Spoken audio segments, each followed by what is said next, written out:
জলপাই কিংবা টমেটোর চাটনি তো অনেকেই খেয়েছেন, কিন্তু কখনো কি পালং শাকের টক খেয়েছেন? হ্যাঁ, পালং শাক সচরাচর আমরা শাক হিসেবেই খাই, কিন্তু পালং শাকের শাক নয়, পালং শাকের টক।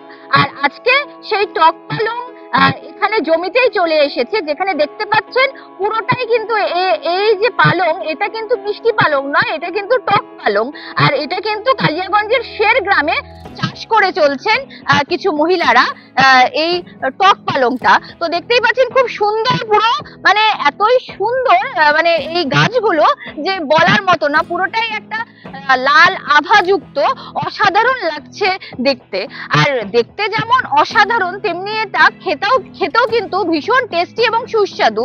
তো কিভাবে খাবেন বলে দিই, এটা আপনারা চাটনি করে, টক করে, কিংবা বিভিন্ন খাবারের মধ্যে দিয়েও কিন্তু এটা খেতে পারেন।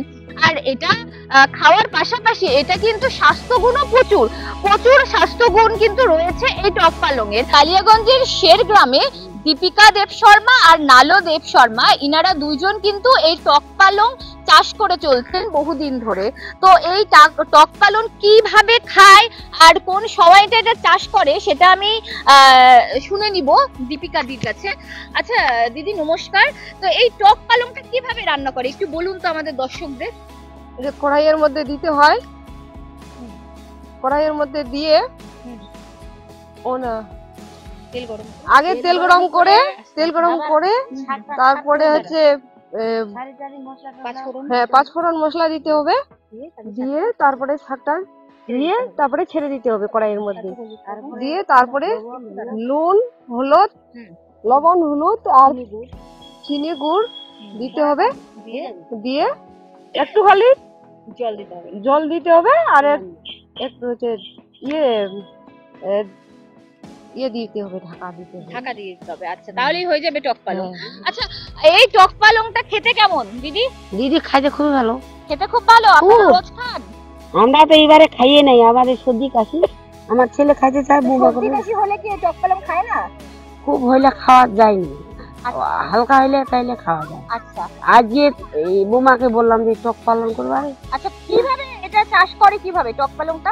টক পালনটা এতে ট্রাক্টর দিয়ে আবার চাষলাম, চাষে আবার বিচিগুলা ফেলে দিলাম, ফেলে দিয়ে আবার এরকম ঢাকা দিয়ে। তো বীজটা কোথা থেকে পান?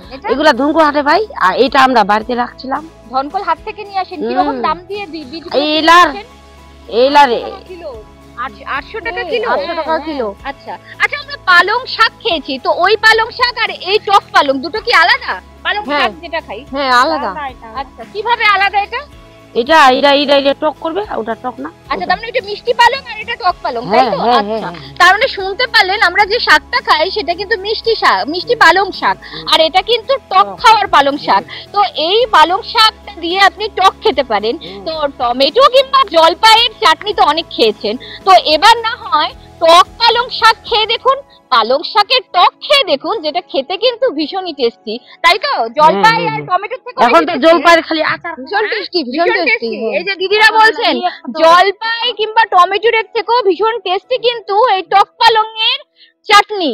তাই বাড়িতে কিন্তু খুব সহজেই দিদি যেরকম বললেন সেই প্রসেস মেনে কিন্তু আপনি বানিয়ে নিতে পারেন এই টক পালং।